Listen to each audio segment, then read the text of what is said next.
The Shadow of Fu Manchu. Based on the stories by Sax Roma.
Following the ransom of Rima Barton and the escape of Fu Manchu from the closely guarded pyramid of Gizeh, Alan Smith tries again to bridge the blank period in Shan Greville's memory.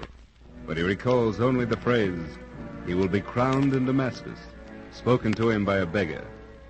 On a hunch, Smith flies to Damascus, where he learns from Glendenning, a British Secret Service agent, of a mass gathering of natives to be held in the great mosque of Damascus.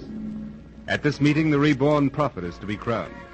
Disguised as natives, Smith and Glendenning go to the meeting, where Smith denounces the new Mokana as an impostor. Recognized as Christians and surrounded by angry religious fanatics, Smith and Glendenning fight their way toward a small side entrance. Christians, infidels, unbelievers, death to them! Look out, Glenn, behind you. Good boy. Here we are. Get out, quick. Turn right. There's a dark alleyway. Right, come on, run. Left here. Run, Nayland, they're close. We're on the bridge. Straight ahead. The lights. There's safety on other side. They're dropping back. Thank the Lord it's dark. They can't see. Where does this take us? Out of the native section. Take it easy now. Don't want to attract attention on the bridge. Gad. Hot work for a bit, eh? That gang of riffs certainly had us hemmed in. Thanks, old man, for dropping that devil with the knife. If I hadn't lost my blasted headdress in the scuffle, they'd never known we were Christians. Jove, this'll certainly stir things up. Fu Manchu, or whoever played the part of Mokana, will have some explaining to do to his followers if those relics actually are fakes. I'm positive they are, Glenn. Barton's actions, his veiled hints, tie up with this rumor of imitation relics. I'll wager Bostwick's findings up in Ispahan will confirm it. Yeah, and what'll be the outcome? The outcome? Fu Manchu will have Barton's heart for the trick. A word from Smith, Petrie? No, not yet, Greville. I'm expecting to hear from him momentarily. He's been in Damascus a week now. Mm-hmm. You know how news travels here? Well, I've been snooping around the bazaars and shops in the native quarter, keeping my ears and eyes open. So? To what end? Just listening to the gossip of shopkeepers, peddlers, and beggars. Mostly beggars, the watchdogs of Egypt. Thanks to my knowledge of the vernacular, I've heard things. Anything particularly interesting? Yes. The threat of the dervish uprising led by the Mokana seems to be growing less and less every day. Something's gone wrong somewhere. Oh, thank heaven for that. We'll likely hear all about it when Nayland gets back. Funny thing, Petrie. I told Sir Lionel about it, and he seemed to find it quite amusing. Seemed to be expecting something like that. Sir Lionel, eh? Have you any idea what he meant that night at the pyramid when he told us he'd tricked Fu Manchu? No more than you. However, he did say this morning that we're sailing for home on the next P&O boat. Next week, eh? Well, since Ali arrived yesterday with your baggage, there's nothing to hold you here. Hello, you two. Ah. What plot are you hatching up now? Plot. That's all we've been hearing for the past few weeks. I'll be glad to get home for a bit of rest for a change. Yes, I'm glad Uncle's ready to leave. Oh, where is he now? With Ali checking the baggage. And how do you feel after your experience at the pyramid? You look fit, my dear. Thanks to you, Doctor, I'm just fine. Well, don't overdo it for the next few days. You were pretty close to a complete breakup. Do you feel up to telling Greville and me just what did happen? Of course. There isn't much.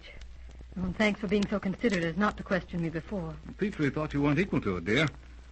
He had quite a time with Sir Lionel, though. I suppose Uncle Lionel flew into one of his rages when you wouldn't let him talk to me about it. He did. He fumed and roared, but finally promised not to speak of it until I gave him my permission. The gruff old bear has kept his word. He hasn't so much as mentioned that night. Do you feel like telling us? Well, I hate even to think of it, but... Well, you don't remember, Shan, that you came to the hotel after me. No, I don't remember. All I recall is that I left the hotel to follow Fu Manchu's daughter. And I remember coming back. The period in between is a dead blank. Your disappearance scared me half to death. When that man brought me your note, That was a forgery. It must have been. Well, these are facts, Greville. Remember, you can give no evidence of what happened during that time. Yeah, that's true. Well, anyway, I followed him out to where you were waiting beside a car. What kind of a car? A yellow Rolls? No, it was a small, dark sedan. You jerked me into it and told me you were taking me to Fu Manchu. I told you that? Why, the deuce didn't you scream, call for help? I tried to, dear. You kept your hand over my mouth. Where did you go, Rima? Out through Giza village, by the pyramids. The car stopped on the causeway, and a tall man dressed in black got in. I recognized him. Was it Fu Manchu? Yes. And the horrible thing about it all was that he was younger than when I saw him in London. Very much younger. I was forcibly struck with the same impression when we saw him later in the pyramid. He spoke to you, Shan. Strange words I didn't understand, and you fell back on the seat as if you were dead. And then what? Well, he blindfolded me, and we drove for hours, it seemed. When the car stopped, we went into a house. The blindfold was taken off, and I was in a room alone with him. Wasn't Greville there? No, Fu Manchu told me his daughter had driven Shan back to the hotel. What time was that? You remember? Well, it wouldn't have been more than an hour after we left the hotel. Near 11, I should think. 11? And I didn't get back to the hotel until 3 the next morning. It couldn't have taken that woman 4 hours to drive back. Where the deuce could I have been? Perhaps it's just as well, old man, that you don't know. What do you mean, Doctor? Nothing. Go on. What happened then? They took me to a little room where an old negress sat sewing. I spent a whole day there. She did everything possible to make me comfortable. And Fu Manchu? When it got dark, he came in. I was so upset I don't remember a thing he said, except that your life depended on me. How did he treat you? Almost kindly. You can say that about Fu Manchu. But I was terribly afraid of him. He saw it and made me drink a glass of white wine. And then? He watched me. And he spoke again. But his voice seemed to fade away. His green eyes grew larger and larger. Like a green lake that swallowed you up. I know. How did you know Greville? When did you get that curious impression? It was... Oh, blasted it. It's no good, Petrie. I almost had it, but it's gone now. I know how you feel, Shan. I can't remember either. Well, I woke up in a gloomy stone chamber lighted by a round green lamp. The king's chamber in the pyramid. You'd never seen it before? No. And you have no idea how you got there? None, Shan. Well, there's another hope gone. However, go on. Fu Manchu sat beside a stone altar. And I heard a gong. And he made me lie down behind the altar. He made me promise, whatever happened, not to stand up until he clapped his hands. Then you and Mr. Smith came. Yeah, pardon me. Yes? Hello? Oh, yes, we're in my room. Come on up. It's your uncle, Rima. Go on, my dear. Well, that's all. You and Mr. Smith came in. Oh, I wanted to scream, jump up and run to you, but he told me that Shan's life depended on my keeping my promise. It was my part of the bargain. No wonder you were done in when you came out of that place. Gad, if I could only remember. Well, what's the conspiracy now? You're looking fit, Rima, child. Feel all right? Yes. Still a bit shaky, but all right. Then I prescribe an aperitif before dinner. Just one. What about you, Barton? Yes, of course. Any news from Smith? None yet. The baggage all right, Sir Lionel? Everything check? All there. You might have gone over it with Harley. Saved me a lot of hot work.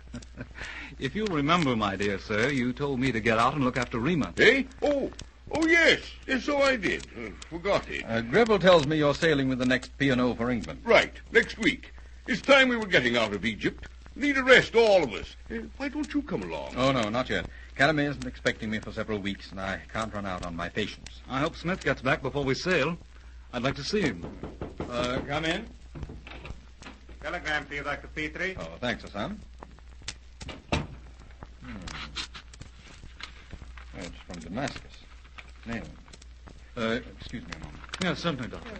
Well, Rima, a couple of months at Greywater Park should put you right in shape for the winter in London, eh? Well, if you don't mind, Uncle, I'd rather stay in London. I don't feel safe at the park since our experience there was... Oh, nonsense, child. Don't you worry about that heathen trickster anymore.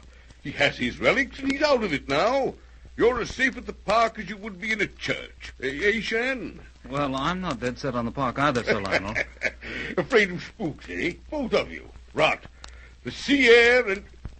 What's the matter with you, Petrie? I don't quite know what to make of this. It's from Nayland, right enough. Quite a long message. We can't help you unless you tell us what it's all about. It's rather disturbing in a way. It says something here about fake relics. What's that? Fake relics? How the devil did he... what else does he say? There's a Dutch Lloyd liner leaving Port Said tomorrow night for Southampton. Well, what of it? Smith insists that you sail on her, Sir Lionel. What? He's mad. Not an inch. I won't budge an inch. Anyway, we can't get ready by tomorrow night. It's impossible. I'd better read you the message. Perhaps you'll change your mind. Well, then go on. Read it. Read it. I think perhaps... Rima, will you excuse us, my dear? Why should I leave, Doctor? It very likely concerns us all, or you wouldn't hesitate. Please read it. Very well. Listen. Dutch Lloyd liner leaving Port Said tomorrow night for Southampton. Insist Barton and party sail with her. Dr. Fu Manchu was in Damascus. Has discovered relics are fakes. He disappeared last night. Have learned since that he is on his way to Cairo. His object is to find Barton.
The Shadow of Fu Manchu.